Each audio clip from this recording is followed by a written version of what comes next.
اللہ من الشیطان الرجیم بسم اللہ الرحمن الرحیم یا ایہا الناس اعبدوا ربکم الذی خلقکم والذین من قبلکم لعلکم تتقون۔ میرے بھائیو، اس سے پہلے جو 20 آیات گزری ہیں ان میں اللہ تبارک و تعالیٰ نے انسانیت میں جو 3 گروہ ہیں، نمبر 1 اہل ایمان، نمبر 2 وہ لوگ جو جان بوجھ کے کفر اختیار کرتے ہیں، اور نمبر 3 منافقین، ان کا ذکر کیا تھا۔ اب یہ پوری وہ تمہید کے بعد اس رکوع کے اندر آیت نمبر 21 سے آن ورڈ آیت نمبر 29 تک یہ مسلسل اب یہ جو 9 آیات ہیں یہ قرآن حکیم کی دعوت ہے اپنے مخاطب کو، کہ قرآن اپنے مخاطب سے کیا چاہتا ہے، اللہ تعالیٰ کی کیا ریکوائرمنٹ ہے، یہ کتاب کس لیے نازل ہوئی ہے، انبیاء کے آنے کا مقصد کیا ہے، اس دنیا کی زندگی کا آخر انجام کیا ہونے والا ہے۔ یعنی پوری کی پوری جو ایک ڈاکٹرن ہے دین کی، وہ اس ایک رکوع کے اندر 9 آیات کے اندر بڑی زوردار طریقے سے بنیادی جو باتیں جو انسانوں کے علم میں ہوتی ہیں اس کی بنیاد کے اوپر بیان ہوئی ہیں۔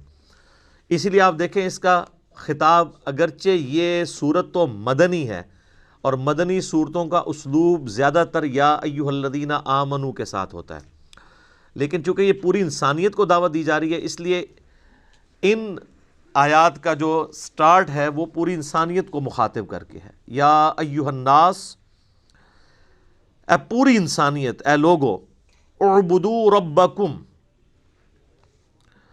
عبادت کرو اس رب کی، الذی خلقکم، جس نے تمہیں پیدا کیا، والذین من قبلکم، اور جو تم سے پہلے لوگ گزر چکے یا جو اگلے لوگ گزر چکے ان کو بھی اسی نے پیدا کیا، لعلکم تتقون، تاکہ تم ڈر سکو، پرہیزگار بن سکو۔ سارے انبیاء کی دعوت کا مقصد، ساری الہامی کتابیں نازل ہونے کا ایک ہی مقصد ہے کہ عبادت اس رب کی کرنی ہے۔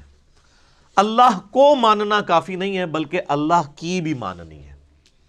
اسی لیے یہاں یہ بات نہیں آ رہی کہ اس اللہ کو مانو، بلکہ کہا جا رہا ہے اس اللہ کی عبادت بھی کرو، جس طرح سورہ النحل میں آتا ہے نا آیت نمبر 36 میں، وَلَقَدْ بَعَثْنَا فِي كُلِّ أُمَّةٍ رَسُولًا أَنِ اعْبُدُوا اللَّهَ وَاجْتَنِبُوا الطَّاغُوتَ، اور بے شک ہر امت میں ہم نے کوئی نہ کوئی رسول مبعوث کیا ایک ہی بنیادی دعوت کے ساتھ کہ عبادت کرو اللہ کی، اور اللہ کے جو مخالفت پہ کھڑے ہوئے لوگ ہیں ان کو طاغوت کہا گیا، چاہے وہ جنوں میں سے ہیں یا انسانوں میں سے ہیں، ان کی آپ نے مخالفت کرنی ہے۔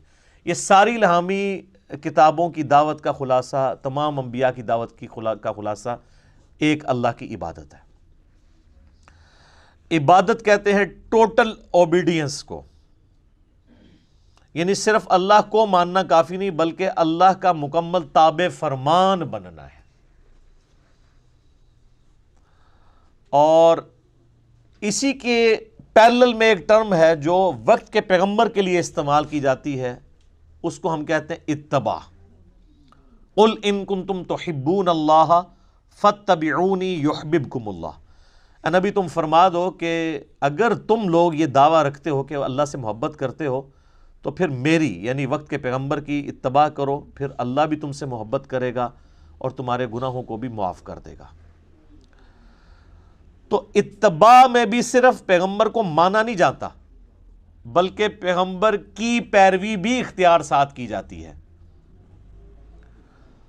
تو ان دونوں چیزوں کو آپ سمجھ لیں، عبادت ہے اللہ کی محبت کے ساتھ، اس کو ماننے کے ساتھ اس کی ماننا، اور اتباع رسول ہے رسول اللہ کی محبت صلی اللہ علیہ وآلہ وسلم کے ساتھ آپ صلی اللہ علیہ وآلہ وسلم کی اوبیڈینس، پیروی اختیار کرنا۔ صرف اطاعت نہیں ہے بلکہ محبت کے ساتھ اطاعت ہے۔ اطاعت پلس محبت اللہ کے کیس میں ہو تو عبادت ہے، اور اطاعت پلس محبت رسول اللہ کے کیس میں ہو صلی اللہ علیہ وآلہ وسلم تو یہ اتباع رسول ہے۔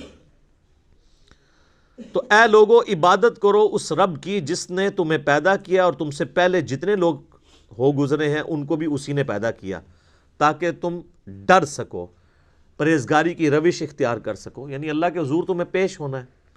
یہ وہ بنیادی بات ہے جو کسی بھی انسان کو دعوت دینے کے لیے پہلی چیز ہی یہی ہونی چاہیے توحید کے اعتبار سے، کہ اس اللہ کو مانو اور اس اللہ کی مانو جس نے تمہیں پیدا کیا۔ سورہ طور میں بھی آتا ہے نا کہ کیا یہ لوگ بغیر کسی کے بنائے پیدا ہو گئے ہیں یا انہوں نے اپنے آپ کو خود پیدا کیا ہے؟ ہائے ہائے ہائے، دو ہی پاسبلٹیز ہو سکتی ہیں نا، یا انسان اپنا کریٹر خود ہو یا اس کو کسی نے پیدا نہ کیا ہو۔ تو یہ تو کیس کوئی نہیں ہے کہ کسی نے پیدا نہیں کیا۔ اس کی وجہ یہ ہے کہ پیدا ہونا ہماری نگاہوں کے سامنے ہے، ہمارے ماں باپ نے ہمیں پیدا ہوتے ہوئے دیکھا ہے اور ہمارے ماں باپ کو ان کے ماں باپ نے پیدا ہوتے ہوئے دیکھا ہے، تو کریشن تو ہوئی بھی ہے۔ تو کیا ہماری پیدائش جو ہے وہ ہمارے ماں باپ ذریعہ ضرور بنے ہیں، لیکن ان کو تو نہیں پتہ کیسے پیدائش ہوئی ہے۔ وہ اللہ ہی ہے جو پرفیکشن کے ساتھ مخلوقات کو بناتا ہے، ان کو تو بالکل پتہ نہیں ہوتا۔ مخلوق جو پیدا ہو چکی ہے اسے خود اپنے بارے میں نہیں پتا کہ اس کے اندر کیا کچھ چل رہا ہے، سوچ بھی نہیں سکتا۔ آج اگر سائنس ہمیں یہ باتیں ٹروتھ ریویل نہ کرتی اس کائنات کے بڑے بڑے حقائق، تو ہم کبھی امیجن بھی نہیں کر سکتے تھے کہ کتنی یہ کمپلیکس کریشن ہے، کوئی بھی زندہ چیز ہے۔ اس پہ تو گھنٹوں بولا جا سکتا ہے۔ انسان کے جسم میں جو ایک خلیہ ہے نا، اس خلیے کو بنانے کے لیے نیو یارک سٹی جتنی جگہ چاہیے، جتنے سسٹم اس میں اللہ نے رکھ دیے، اور انسان کے جسم میں یہ ایک خلیہ نہیں ہے، 100 بھی نہیں ہے، 1000 بھی نہیں ہے، لاکھ بھی نہیں ہے، کروڑ بھی نہیں ہے، ارب بھی نہیں ہے، 100 ٹریلین سیلز ہر انسان کے جسم کے اندر موجود ہیں۔ 100 ٹریلین، 1 ٹریلین 1000 ارب کے برابر ہوتا ہے۔ 100,000 ارب خلیے ہر انسان کے جسم میں، اور ان سارے خلیوں تک آکسیجن بھی پہنچتی ہے اور یہ زندہ ہے۔ ان کی ڈویژن ڈسٹرب ہو جائے تو کینسر ہے، یہ خلیے مر جائیں اور نئے اس کی جگہ پیدا نہ ہو تب بھی وہ ڈیڈ ہو جائے گا باڈی کا وہ حصہ۔ اور سائنٹسٹ کہتے ہیں کہ اتنا بڑا فگر ہے کہ اگر انگلینڈ جیسے 30 ملک ہوں اور 30 کے 30 ملک صرف درختوں سے پر ہوں اور کوئی چیز وہاں نہ اگی بھی ہو، تو ان درختوں کے جتنے پتے ہوں گے نا، یہ 100 ٹریلین ہے۔ 100,000 ارب، 1 ارب نہیں مان، 1 ارب گننے کے لیے آپ کو 25 سے 30 سال چاہیے، 24 گھنٹے بھی اگر آپ گنتی گنتے رہیں۔ کوئی شخص بہت بھی تیز گن لے گا، 24 گھنٹے میں تو 86,400 سیکنڈ ہے، تو 1,00,000 دفعہ بھی مشکل سے گن پائے گا وہ۔ تو 1 ارب، اور کدھر پھر 1000 ارب، پھر 100,000 ارب، ان امیجنیبل ہے، کیلکولیٹر فیل ہو جاتے ہیں۔ تو یہ سارے کے سارے جو خلیے ہیں ان کو کریٹ کیا ہے کریٹر نے، پھر خالی اس طرح کریٹ نہیں کیا، مینیجیبل فارم میں ہے۔ یہ خلیوں نے کیا خود ڈیسائیڈ کیا تھا کہ ان خلیوں نے مل کے آنکھ بننا ہے، ان خلیوں نے مل کے دل بننا ہے؟ آرگنائز ہوئے نا، اور پھر سارے خلیے آرگنائز ہو کے ایک کامن فنکشن پرفارم کر رہے ہیں۔ دل کا فنکشن گردے نہیں پرفارم کر سکتے، گردوں کا فنکشن آنکھیں نہیں پرفارم کر سکتی، آنکھوں کا فنکشن جو ہے وہ ہاتھ نہیں پرفارم کر سکتے۔ انسان کو تو پتہ ہی نہیں اس کے اندر کیا کچھ ہے۔ تو یہ بنیادی بات ہے کہ اس اللہ کی عبادت کرو جس نے تمہیں پیدا کیا ہے، اور جتنے اگلے بھی گزرے ہیں ان کو بھی اسی نے پیدا کیا ہے۔ اس سے ڈر جاؤ، اس اللہ سے ڈر جاؤ جس نے تمہیں تمہاری مرضی کے بغیر پیدا کیا ہے۔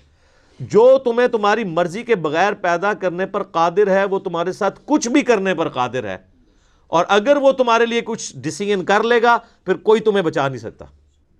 یہ ہے اصل میں اس کا فارم۔ ڈر جاؤ، لعلکم تتقون، تاکہ تم ڈر سکو۔